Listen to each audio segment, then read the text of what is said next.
conversation on a podcast where he was talking about the black community in real estate. Now, for my snow bunnies, for my snow hares, for my Asian people, for all of these people, I will say to you guys that I think that this could be applicable to everybody. So maybe he's referring to the black community in particular, but listen to the message. Don't necessarily get caught up in the rhetoric. And then we going to mine it out from there. So anyways, let me show you what he had to say, and then I'm going to give you my thoughts. Break it down for a person like me, right? The real estate, what do they call it? Conferences, the workshops? What are they like? Those seminars. Those seminars, right? How does one differentiate what is actually being said and what the goal is? Like, everybody goes different. Okay, so what? Like, give me 3 different versions of those seminars. Like, is it all asking for people to invest into something, or is it knowledge, is it education? So a seminar, right? Depending on who's giving it, I've been to a bunch. They didn't ask me for money to invest with them. When I paid my money, I paid money for information, I paid money for guidance, I paid money for tutelage. Gotcha. I didn't say, yo, I'm gonna give you money and you spend my money for me. Right. I found out how to take my own money and spend my own money with their information. And this is one of the first lessons in any game, not just real estate, but any game. I've never sold a course in my life. I've never sold investment advice. I've never even created an investment company for people to pool their money together. If that's what other people want to do, fine. I have no problem with it, whatever. But I think that it's more important to give the information, right? To show the receipts, for you to be giving information based off of your own real lived experiences versus selling some people something. Or more importantly, there's nothing wrong with selling a product. But more importantly, telling people to give me your money to invest for you. I never understood that. I never understood how black people were so gullible to where they were willing to throw their money into something, expecting these high yields and high returns. And it ain't just black people, because that's the same thing that Bernie Madoff did. Bernie Madoff gave the illusion and was like, listen, if you want to be a part of this, you got to be given 100 million, 200 million. There were whole investment firms, whole pensions that was investing with Bernie Madoff based off of these high yield returns. Bro, do you know how almost impossible it is to yield a return year over year of above 20 and 30 and 40 and 50%? That's insane.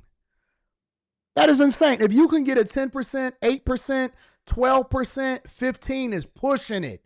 15 is pushing it. Way pushing it.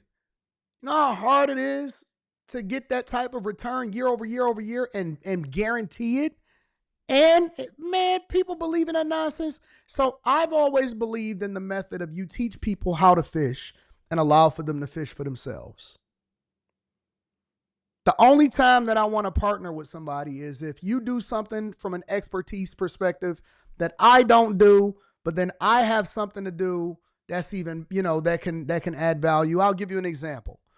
I know phenomenal chefs, phenomenal cooks, phenomenal personal service style people that really understand the game in the restaurant industry and so on. I don't want to deal with the day-to-day of a restaurant industry. So what I would rather do is partner with somebody.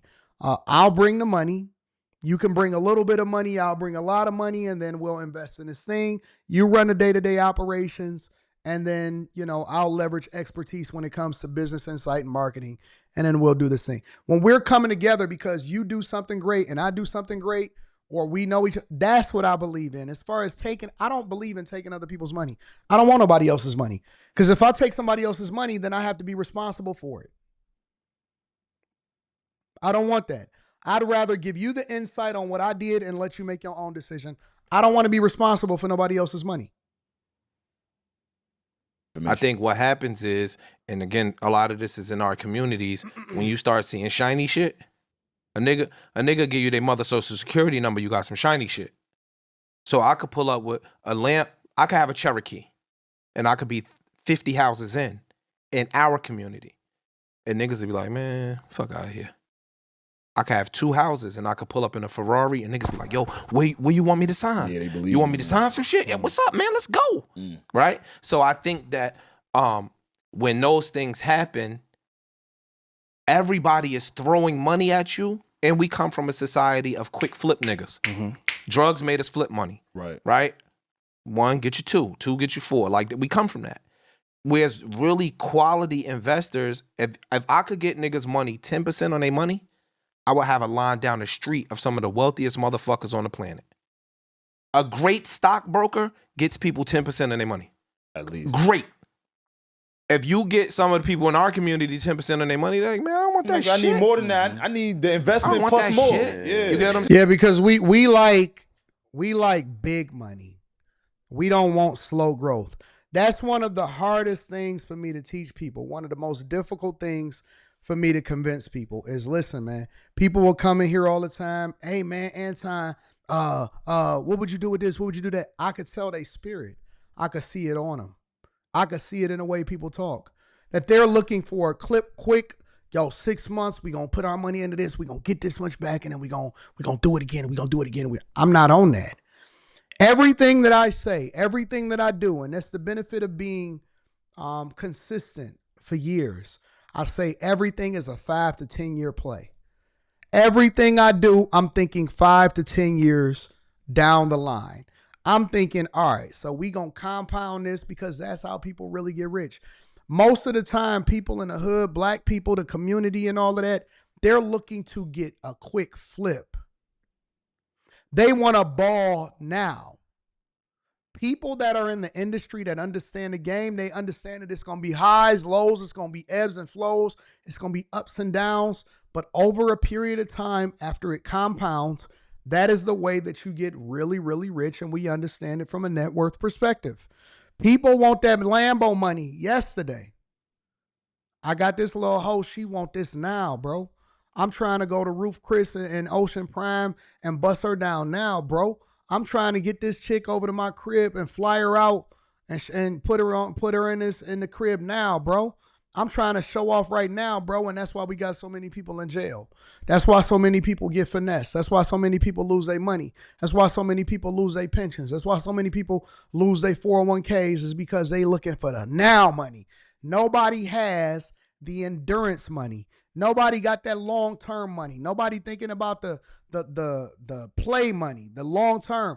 It could take me 10 months, 7 to 10 months, a year to build a house.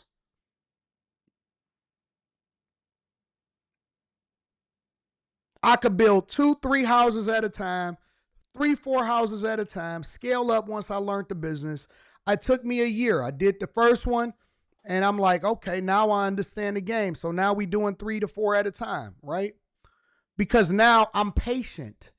I did the research. I made sure I did one so that I can understand the ebbs and the flows. I took some L's on that one. Like, there are some things I could have done more efficiently and saved some money and all of this, but now I know the game. So the first year I learned the game. The second year I scale. The third year I'm off and running now, right? But we don't have the patience. And even with that, people kept telling me, Anton, you can go and get the money, go and leverage this and do this and get more money in order to build way more. I said, nah, I'm going to just do it out of my pocket. Nope, I'm going to just do it cash. Nope, I'm going to do it what's in my pockets. But the banks is calling. The banks want you. Well, why do you think that the banks want me? Because everybody that was in the real estate game that was selling courses, everybody that was at the seminars that was preaching to you on stage, everybody that was telling you that you can get it for this and just take the hard money loan, guess what? Ain't nobody got no money, and everybody crashed and burned because they suffered.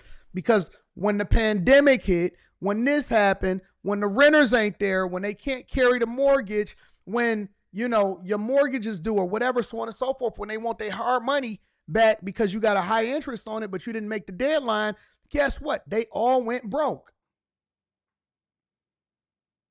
They all went broke. That's why you don't see nobody selling courses no more on real estate. That's why you don't see nobody giving seminars no more on real estate. Honest to God, this is the real truth. It's the same thing when it came to the box trucks in the trucking industry. Same thing when it comes to real estate. Same thing when it comes to this. If you do it slow and you do it the right way, you insulate it against the BS. And then we go and buy the stuff that everybody else defaulted on because everybody told you to run out there and go grab this money and then get the hard money loan in order to flip it and all of this other type of stuff. But that's a bunch of BS, bro. It's all a bunch of the BS. And so I do it slow. I learn my lessons. I take my hits. I figure out what the do's and the don'ts are, and then I do it better the next time. And then I do it better the next time. And then that's when we run. And the banks is going to call you because the banks see that you got these assets and they don't have no piece of it. That's the play. The banks is trying to figure out, okay, well, how can we give this guy money? How can we, when you have stuff, when you have money, they're looking to throw as much money as they can at you because they know that you're a good steward with it. They know that they know that you know what the play is. Man, he own this. He don't got no mortgage. He ain't got nothing on it. He ain't got a HELOC, no mortgage, no nothing. Every time I go to buy a piece of land and they say, okay, we need proof of funds. And so I screenshot of my brokerage account. I'll screenshot of my brokerage account. They looking for me to get a bank loan. They looking for me to get the construction loan. They looking for me to do this. Every time I buy something, they say, hey, okay, so we need proof of funds. Because a lot of people be calling and shucking and driving and saying that they want to go to escrow. We need proof of funds. All right, when you want to go to escrow? Next week. Next week. I knew Keith, Nixon Keith. I knew it. I knew who he was. I knew he was an agent. Next week. Cash out. And then the guy asks you, all right, so, you plan on building it? What you got? You no, I'm going to do it cash. We're doing it cash. We're doing it cash. We're doing it cash. We're doing it cash. We're doing it cash. Every single time. We're going to do it in cash. But everybody telling you how to basically get yourself caught up. You're going to get crashed out. You're going to crash out and ain't nobody going to be there to save you. I seen it. Oh, man, my 43 years on this earth, I've seen it time and time again. I've seen people come. I've seen people go. I've seen people come. I've seen people go. It's a method to it. Saying? Yeah. And then we see these reports, this stock is up 197% over 2 years. That's not normal. That's an outlier. That's not normal. Traditionally, real estate appreciates at 3 to 5% a year. In the last 4 years, that shit is up 80, 90%. Houses that you would have bought for $500,000 in 2020, they 800 grand now. That's not normal. Let me answer this question really quickly. I don't usually answer questions for people that don't have no profile photo. MVP says, so Anton, how you feel about Pace Morby? I don't know who Pace Morby is, but I'm going to answer the question. He says, fund flippers with other people's money. I believe in using my own money and owning 100% of everything. I don't believe in using nobody else's money. I have a rule, and it's called minding your business. It's called minding your business. Minding your business means that it means put your own money up. If somebody tells you to invest in something or, oh, man, you should get this stock, I want to see you did it first. Because why you telling me, but you're not taking your own advice? Doing it like that is the fastest way, because see, basically what you're trying to do is you're trying to absolve yourself of responsibility. When you use other people's money, you're trying to absolve yourself of responsibility if something happened so that you're not affected. That's basically what it is. And you're trying to do it too fast. And I've also found that people that try to use other people's money, they're not as vigilant, they're not as focused. They, you know what I'm saying, they reckless, they move differently. Use your own money. Put your own money up. Invest your own money. And I'm going to own 100% of it. And flipping it's a dirty game too. Yeah. So we see the headlines grab us. And so when the headlines start grabbing you and you see a quick flip, you quick to throw some money at it without doing your due diligence. Right. So I'm not excusing somebody. If somebody took somebody's money and they ran away with it, I think that's immoral. I want you to stay on the more. Oh, no, keep going. But I don't know what these guys are doing, so I'm not going to speak. I do know that during COVID, real estate investors got their asses whipped. Facts. Right? You feel like it's a lot of get back these days. No, nigga. You had the president of the United States get on TV and tell people they didn't have. They 100%. Barry with no profile photo says, you can't screenshot your proof of funds. They want PDF statements. That is the biggest lie ever. It's the biggest lie ever. Listen, they don't want PDF statements. That is a lie. I have done this dozens and dozens of times. When you call somebody and you call a broker, not even a broker, but you call the real estate agent or you call whoever it is that owns it, they want proof of funds. All you got to do is log into your app, use your Face ID, open up an account, screenshot it. You can text it to them. And so I don't know how many properties you've bought, but I bought dozens. Dozens. And you 100% can screenshot proof of funds and go to escrow next week. As soon as the titling company call you, you can go to escrow within 1 or 2 weeks and close that deal with a cashier's check right there on the spot. Right there on the spot. 100%. I don't know what you talking about. Usually when people talk like this, I know that they ain't never really did no deals. I know that they never really did no deals. So I don't know what you own, but you 100% can. 100% can. I might even be able to pull up an old text message to show you some of them. Have to pay rent. Yeah. So if you was a nigga that owned 500 units, you had 500 doors, and 250 people stop paying rent, what the fuck happens to your business? You was pissed off. You have no bailout.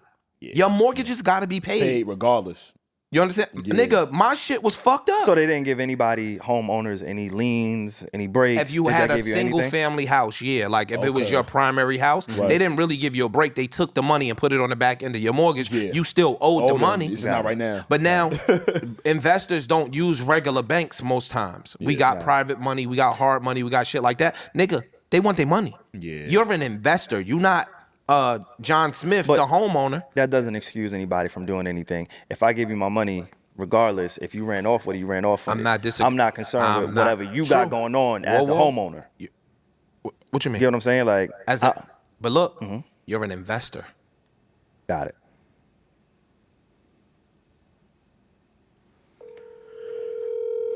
I got screenshots too. Text messages and everything.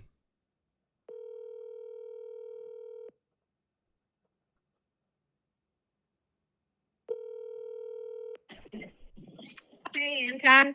Hey, Sarah. I don't know if you remember me. I bought some property through you before. Yeah, I do. In Southfield? Yep, I remember that. When I originally sent proof of funds, did I just send a screenshot of my bank account? Yeah. Okay, I just wanted to make sure. Because for some reason, I was talking to somebody on another deal, and they were saying that, Anton, you wouldn't be able to send proof of funds with a screenshot of your bank account. You would have to send a PDF and stuff. And I'm wondering, what is that something new? No, I mean, if it has your name on it, a screenshot should be fine. And I think at first it didn't, and then you sent me like an account that had your name on it. Yeah. Yeah, so they might just be being strict. Maybe, but no. Normally, as long as your name is on the account, like a screenshot would work.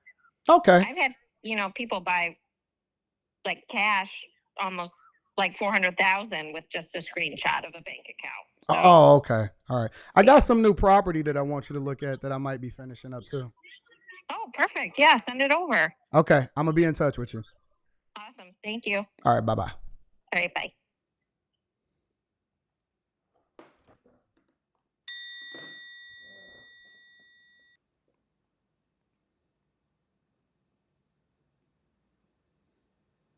I'm always amazed when people try to tell me the deals that I've done. I'm always amazed when people will tell me, jump in my chat with no profile photo and saying that I'm lying about the information that I'm giving you and the ability to be able to buy something. And I'm like, how you gonna tell me? And I do it all the time. See, that's the thing. I got receipts. I got real people that I work with on a regular basis. I bought dozens of property, cash. Anton, send me over proof of funds. Screenshot my bank account, send it over to him. We go to escrow within 2 weeks. I don't need to sit here and argue. That's why I be requiring people to get a profile photo, because I don't know if they just talking. I don't know if they talking about something that they heard from somebody else. Boy, I will teach a whole class on how to get money. I breathe money. I write checks all day, every day. All I do is field opportunities and write checks to people in order to close on deals. That's my whole shtick. I was in a city today writing a check and giving it over to the cashier, over to the treasurer's office. I don't know who these people be talking to. Like, I'm big dog. And you need to be thankful because I'm giving you information a lot of times that other people gatekeep because they don't want me to tell y'all this information. And it's so unfortunate because instead of taking it at face value and saying, all right, I'm going to get a pen and paper, I'm going to rewatch this segment of the clip, I'm going to go to this timestamp, or I'm going to just take in the information because I try to do the entertainment thing along with putting the medicine in the candy. But the fact of the matter is, instead of you taking it from a person that actually lives it and does it, because we don't really have no people on YouTube in the community that's really doing it out of their own pocket, that really has the receipts, that really has leveled up in corporate America to the point to where they can give you some insight on how to get there, that really open up businesses, bought, failed, been successful, that does it in the real estate space, that actually shows their portfolio. You don't have people that'll show you the real receipts. But instead of us taking the information and taking it at face value, people want to sit there and try to prevent you from giving the information to other people. But I'm determined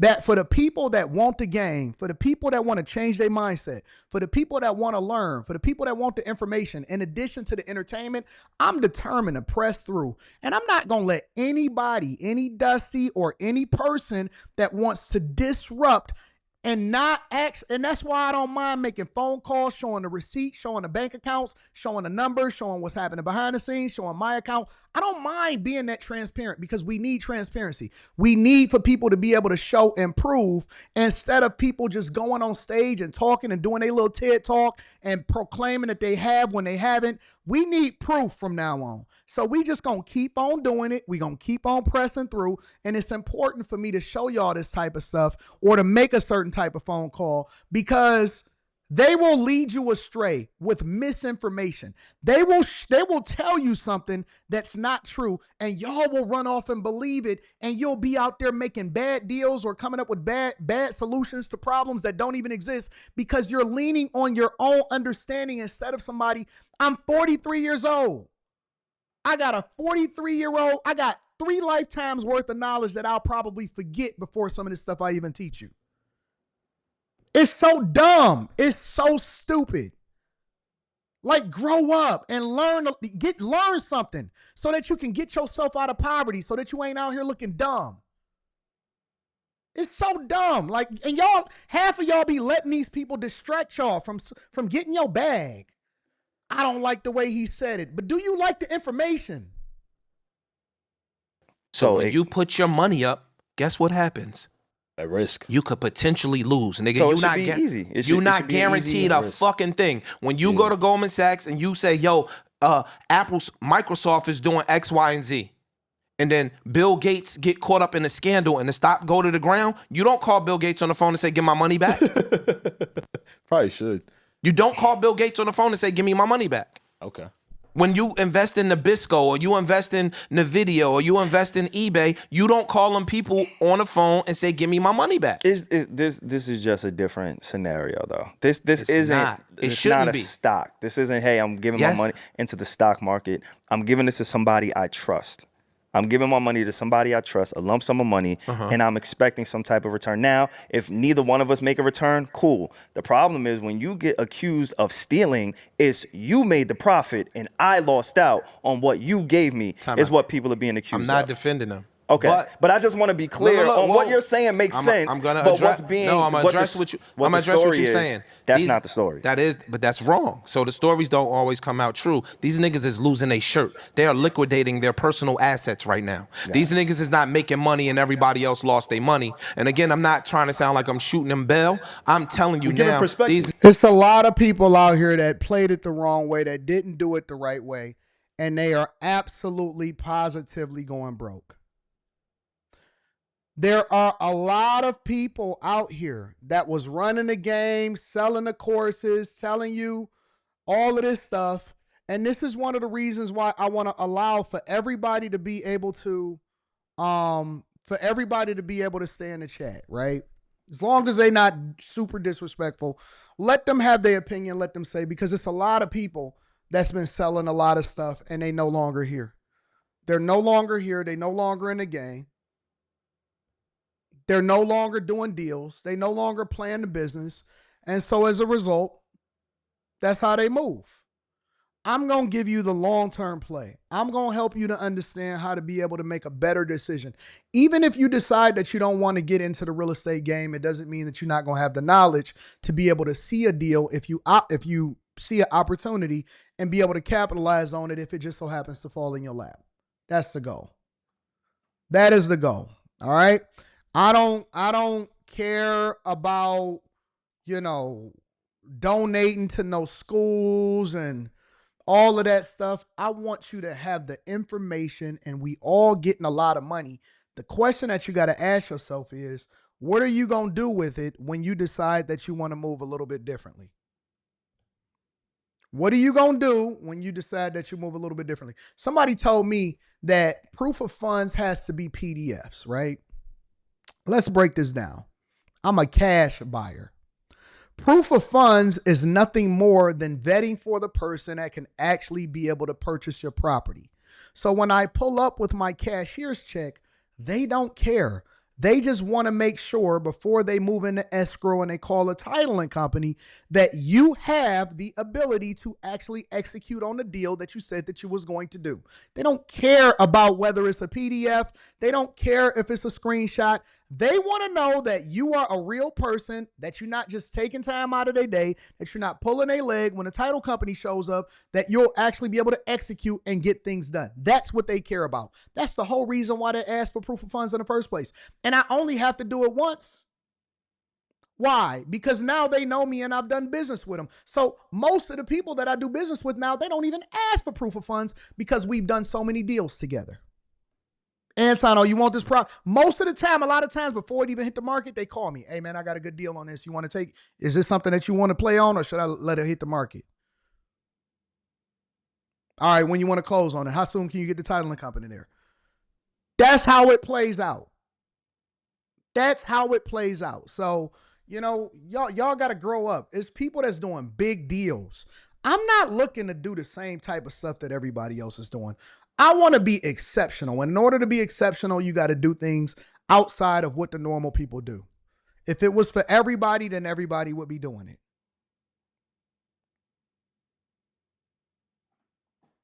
That's the lesson.